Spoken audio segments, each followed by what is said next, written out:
Hello friends, welcome to Mother Simple kitchen.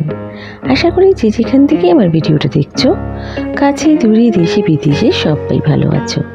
আজকে আমি তোমাদের সঙ্গে শেয়ার করব পটল আলু কুমড়োর চিংড়ি রেসিপি।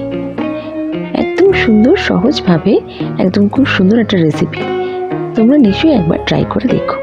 এর জন্য আমি নিয়েছি চিংড়ি মাছ, আমি 600 গ্রাম নিয়েছি, সেটাকে আমি পরিষ্কার করে নিয়েছি। এখানে আমি 500 গ্রাম পটল নিয়েছি, দুটো বড় সাইজের আলু আর 200 গ্রাম মতন কুমড়ো।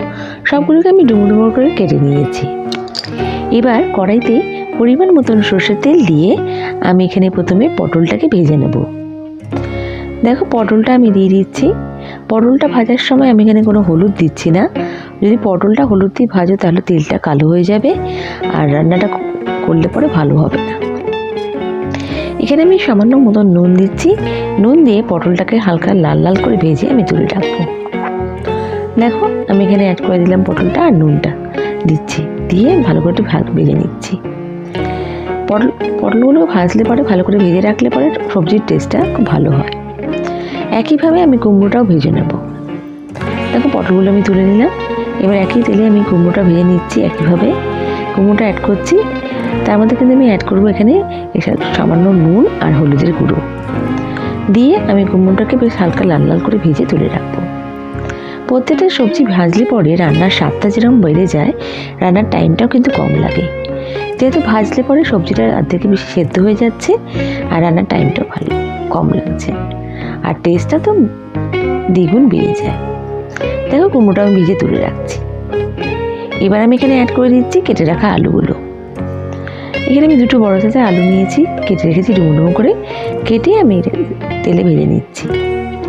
ভাজার সময় আমি অ্যাড করছি এখানে হলুদের গুঁড়ো আর সামান্য নুন দিয়ে আমি এখানে ভেজে তুলে রাখবো। আলুগুলোকেও কিন্তু ভালো লাল করে ভেজে রাখতে হবে, হালকা ভাজলে চলবে না, ভালো করে ভেজে আমি তুলে রাখছি। দেখো হালকা লাল লাল ভেজে আমি তুলে রাখছি। এগুলো আমি পরে সব অ্যাড করব। দেখো এবার আমি এখানে চিংড়ি মাছটা ভেজে নেব। চিংড়ি মাছটা ভাজার সময় আমি অ্যাড করছি হালকা নুন আর হলুদের গুঁড়ো। চিংড়ি মাছটা কিন্তু বেশি লাল লাল করে ভাজবে না, যে চিংড়ি মাছটা বেশি ভাজলে শক্ত হয়ে যাবে, খেতে ভালো হবে না। যেহেতু আমি রান্নার সময় চিংড়ি মাছটা কুক করব, চিংড়ি মাছটা বেশি কুক হলে কিন্তু শক্ত হয়ে যায়। দেখো হালকা আমি হলুদের গুঁড়ো আর নুন দিয়ে হালকা করে ভেজে আমি চিংড়ি মাছটাকে তুলে রাখবো। কিন্তু দেখো চিংড়িটা তুলে রাখছি। এখানে আমি চিংড়িটা অনেকটাই নিয়েছি, তোমরা চাইলে একটু কম বা বেশি করতে পারো।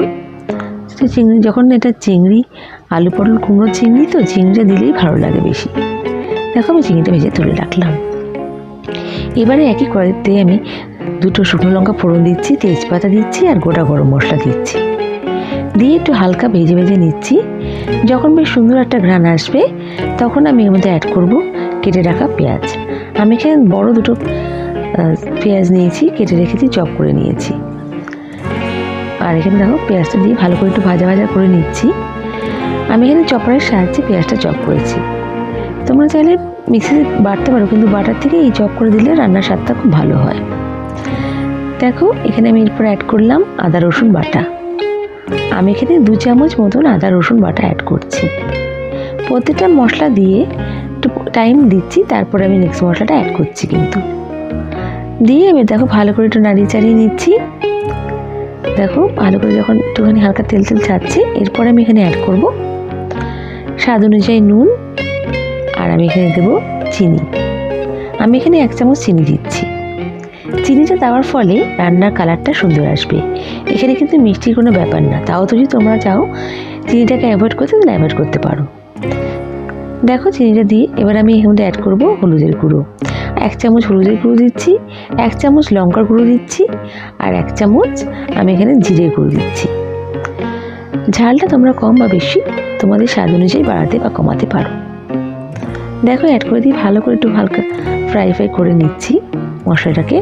এরপর এখানে আমি অ্যাড করব চপ করে রাখা টমেটো। এখানে আমি বড় একটা সাইজের টমেটো নিয়ে চপ করে রেখেছিলাম। তোমরা চাইলে টমেটো পেস্টও ইউজ করতে পারো। দেখো একটু ভালো করে নাড়িয়ে চাড়িয়ে নিচ্ছি। এরপর আমি এটাকে ঢাকা দিয়ে কিছুক্ষণ কুক করব। একটুখানি ঢেকে রাখবো। বেশিক্ষণ ঢেকে রাখবে না, তাহলে পুড়ে যাওয়ার চান্স থাকবে। যখন ঢেকে রাখবে তখন ফ্লেমটাকে লো করে রাখবে, যাতে মশলাটা পুড়ে না যায়। দেখো তেলটা ছেড়ে এসছে কিন্তু। এবার আমি ভালো করে নাড়িয়ে চাড়িয়ে নিচ্ছি। দিয়ে এরপর থেকে আমি অ্যাড করবো একটুখানি হালকা গরম জল দিয়ে, যাতে মশলাটা ভালো করে মিশে যায়। ভালো করে মিশিয়ে নিচ্ছি।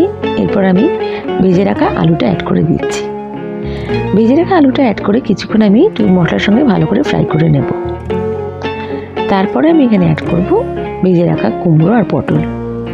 দেখো আলুটা দিয়ে ভালো করে নাড়িয়ে দিচ্ছি। কিছুক্ষণ পর যখন হালকা তেল ছাড়ছে তখন আমি ভেজে রাখা পটল আর কুমড়োটা অ্যাড করে দিচ্ছি। এখানে সব সবজিগুলোই ভাজা আছে, টাইম কিন্তু অল্প লাগবে তোমাদের রান্না হতে। দেখো ভালো করে মিশিয়ে নিচ্ছি, বেশ কষিয়ে নেব ভালো করে আমি সবজির সাথে মশলাটাকে। তারপর এখানে আমি অ্যাড করে দেবো পরিমাণ মতন গরম জল। রান্নাতে গরম জলটা একদম অ্যাড করবে, ঠান্ডা জলটা দিলে রান্নার স্বাদটা একদম নষ্ট হয়ে যায়। গরম জলটা দিলে পরে রান্নার স্বাদটা বজায় থাকে।